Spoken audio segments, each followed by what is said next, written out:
Y este martes vence el plazo para que la mayor potencia económica del mundo pague sus deudas. Estados Unidos podría declararse en quiebra, el temido default, debido a que los republicanos nuevamente rechazaron la propuesta demócrata para aumentar el techo del endeudamiento del país. Queremos profundizar en este complejo escenario con el economista de la Universidad Andrés Bello, Víctor Valenzuela, que nos acompaña esta jornada de día domingo. Muchas gracias por su tiempo. Buenos días.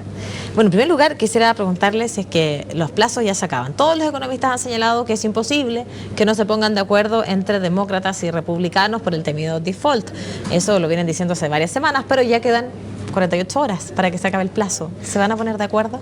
Sí, bueno, el ponerse de acuerdo es relativo porque en realidad lo que se está acordando es qué medidas se van a tomar en los próximos años para recortar el gasto fiscal.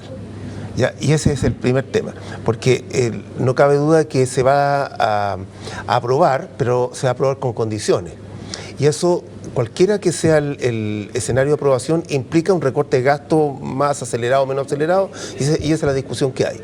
Como los mercados reaccionan anticipadamente, ya están tomando decisiones en relación a lo que se podría acordar, pero lo que pareciera estar todo el mundo de acuerdo es que se va a aprobar el aumento del techo, pero eso tiene implicancias.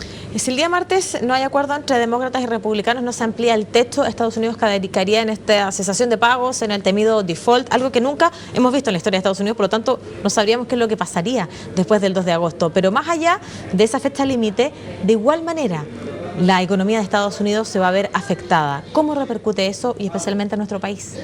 A ver, dos cosas. Una, que si va a caer en default que ha anunciado el presidente Obama, el default es un término amplio que implica el no pagar los gastos del gobierno norteamericano a sus empleados, los empleados del Estado. No necesariamente eso significa que no va a pagar los intereses de la deuda. Eso creo que nadie ha pensado que no van a pagar los intereses de la deuda. Ahora, independiente de que se apruebe o no se apruebe... Disculpe que lo interrumpa y ¿sí? seguimos avanzando, pero solo para tenerlo claro, si llegamos al martes sin un acuerdo, Estados Unidos no podría pagar sus deudas, ¿cierto? Lo que no pagaría es lo que tendría que hacer recorte de gasto fiscal, pero no va a dejar de pagar los intereses. Pero tiene deudas, ¿cierto? Claro, y esas son las que, claro, ¿cómo financia? ¿Habrá repactaciones? Claro, lo que pasa es que la deuda tiene esta opción. Sin aumentar la deuda, yo para pagarle a mis acreedores actuales emito otro bono. Claro. Y con eso le pago, como decimos en chileno, la chutea hacia adelante. Pero los intereses los tiene que pagar igual, y ese es el problema. Pero los intereses realmente no significan un gran volumen. Imagínense que el gasto fiscal de Estados Unidos es el 25% del PIB. Y si Estados Unidos aumenta su deuda, que en este momento está cercano al 70% del PIB, la aumenta al 100%, y esos intereses pueden ser 3%, viene siendo una cantidad bastante menor. Entonces no es allí donde está el problema. Nadie duda que no se van a pagar los intereses. Lo que pasa es que al aumentar el endeudamiento, baja la calidad de los papeles de los Estados Unidos. Y al bajar la calidad de los papeles, eso significa que suben los intereses que están implícitos en esos papeles. Y eso es lo que también repercutiría al resto del mundo y también a nosotros. Y conversábamos precisamente de más allá de lo que pasa el día martes, igual hay un daño en la economía de Estados Unidos y que afecta a todo el mundo. Claro, la fórmula que se está pensando, cualquiera que sean las variantes que se dan, implica recorte de gastos fiscales en los próximos años. Eso va a significar que la economía norteamericana se podría frenar. Cuánto más o cuánto menos depende si aprueban o no aprueban el famoso techo de la deuda.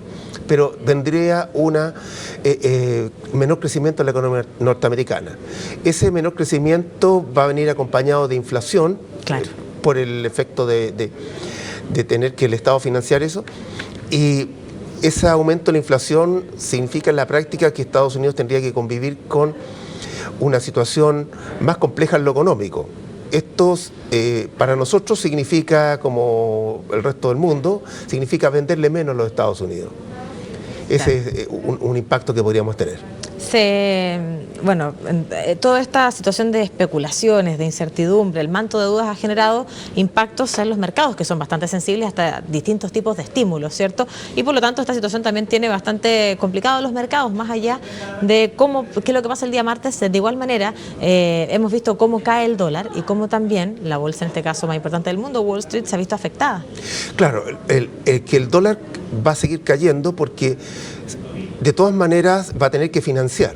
y al financiar va a tener que hacer un relajo monetario. Ese relajo monetario significa que el dólar va a abundar más en el mundo y al abundar más, por supuesto que baja de precio solo por volumen. ¿Se solidifican otras monedas en desmedro de esto? Claro, lo que ocurre es que los reacomodos de portafolio que le llaman significa que los inversores comienzan a buscar papeles de mejor calidad. Para refugiarse. Exacto.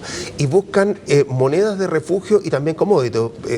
Es parte de la cultura, parte de la historia de la humanidad, refugiarse en el oro. Por lo tanto, el oro va a seguir subiendo. Y otras monedas, pero no necesariamente son monedas de refugio las de los países emergentes. Por lo tanto, no creo que a nosotros como país nos va a afectar mucho más el tipo de cambio. Hay un problema de volatilidad en estos días, pero que creo que se va a revertir de alguna manera.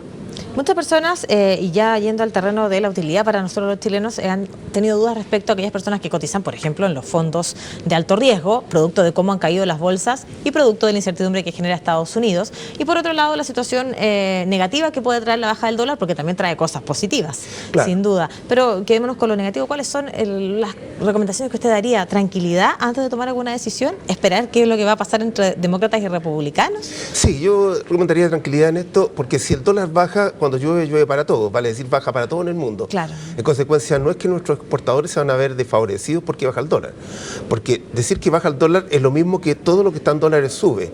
Por lo tanto, si las manzanas que se exportan en dólares están a un precio, van a subir en precio, a pesar de que le pagan con dólares más desvalorizados y quedamos donde mismo.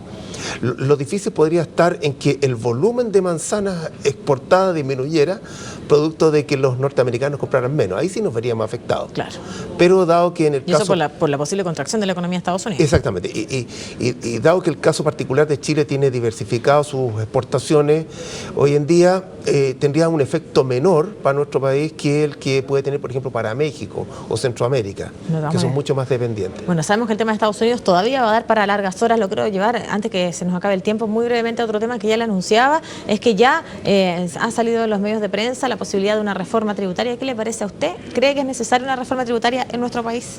A ver, yo creo que es un momento adecuado como para conversarlo porque no estamos apremiados económicamente. Es diferente discutir una reforma tributaria cuando tenemos problemas de déficit fiscal, problemas de inflación, de empleo y otro tipo de cosas, porque se legisla con la emergencia, como se dice, y eso no necesariamente sale bien. Entonces esto creo que es un momento como para repensar. En particular, mi opinión es que la clase media en Chile está demasiado gravada con impuestos, que es la que en realidad paga los impuestos, porque no tiene ninguna forma de hacer elusión quién es un empleado. Y creo que allí es donde hay que hacer un esfuerzo por disminuir las tasas marginales que está pagando la gente. Aquel profesional que le comienza a ir bien, desgraciadamente comienza a ser bastante castigado por el Estado. Entonces sería conveniente revisar allí la estructura tributaria. Antes de fin de año, al menos se han señalado que van a presentar o debiera estar cierto esta reforma tributaria, por lo tanto a la espera de en qué términos va a venir por parte, en este caso, del Ejecutivo, y ya habrá tiempo también para desglosarla. Regresando al tema que nos convoca, quedan 2 días, ¿va a haber acuerdo en el Congreso de Estados Unidos? Es un acuerdo que lleva 2 cosas de por medio. Hay un gran perjudicado también, que Barack Obama en esto. ¿Cómo? Hay un perjudicado, gran perjudicado, que claro, es Barack Obama. Es que justamente ahí ese es el famoso gallito político que hay, porque en la medida que Obama no tuviese que recortar el gasto, eso significa pérdida de votos en el mediano plazo, porque la gente no entiende mucho la economía, solo entiende que le está afectando su bolsillo. Entonces, el recorte que tiene que hacer en gasto social tiene que ver con programas sociales, tiene que ver con programas de salud y jubilación. Y eso, por supuesto, que afecta al votante norteamericano. ¿Qué pasó en la economía de Estados Unidos que llegamos a esto?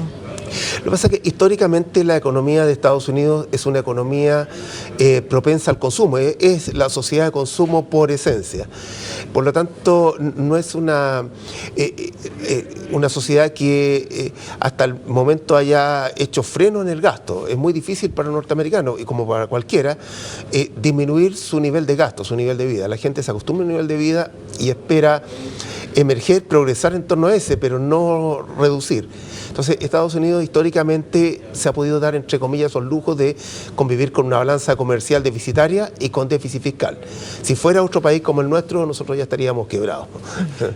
Bueno, quiero agradecer la gentileza que ha tenido de compartir con nosotros este análisis en jornadas y en horas claves que se está viviendo en Estados Unidos. Y como por ahí dicen, cuando Estados Unidos se estornuda, el resto del mundo se resfría. Por lo tanto, también preocuparnos de qué es lo que pudiera afectarnos a nosotros también en nuestra economía con esto.